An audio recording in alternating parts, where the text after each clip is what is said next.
Okay, so we'll just discuss the aircon to start with. It's pretty straightforward. There's the remote. You can only use it when you're plugged into mains power.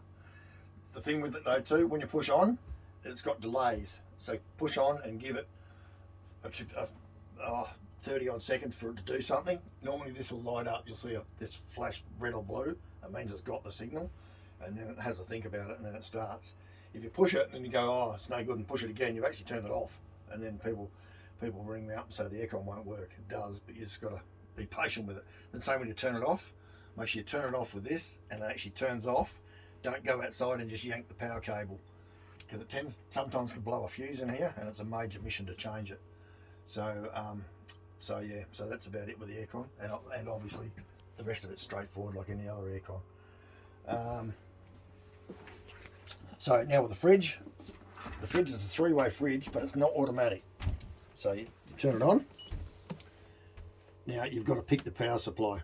So at the moment it's on gas because we're not plugged into power and the car's not running. You got that when the car's running, you can use battery, and when you're plugged into mains power, you can use this one. So we'll try it and show you. It'll probably start alarming in a minute. We're not plugged in. Yeah, here we go. So because it can't find the mains power because we're not plugged in, so it's alarming. So if you hear that noise in the fridge, have a look and see what's wrong.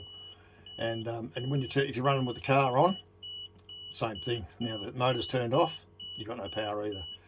This setting here, normally we recommend no higher than that one, because it is slow to get going, but once it does, if you go to 5 tomorrow, everything will be frozen. So they're a bit slow to get going. Sometimes also that you will have an alarm flashing. You won't be able to get rid of it. Push this button here, and that'll get rid of that'll cancel the alarm, and away you go. So at the moment we've got nothing turned. We've got no power supply. We've got the gas turned off. We're not plugged in. The motor's not running, so it'll alarm on every one of them. And at the moment we're not using it anyway, so we'll just turn it off. You just hold your finger on the button. That's it, off. And when you shut and open the doors, don't push the buttons. Don't just yank on it, because all these catches are plastic and it just pulls them all apart. And the same when you shut it, make sure that and then make sure it's latch shut so we don't go around the corner and the doors don't fly open. Now quickly for the TV, you can watch the TV, it's 12 volts, so you can watch it any time. Just make sure there's a little button on this side here, and a little light.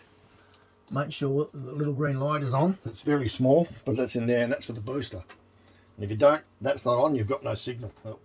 And then just make sure everything's plugged in. Sometimes they fall out, like it says. Plug the antenna in, power's on. You'll see a little light come on somewhere on the bottom here, and you know you've got power. Yeah, it is there. Underneath there's the red light, so you got power.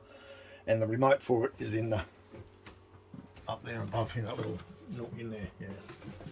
Now you pull these pins out and you can swing the TV around to wherever you want. The antenna winds up out of the roof, so you wind it up and that'll stand up on the roof and you'll see it from the outside.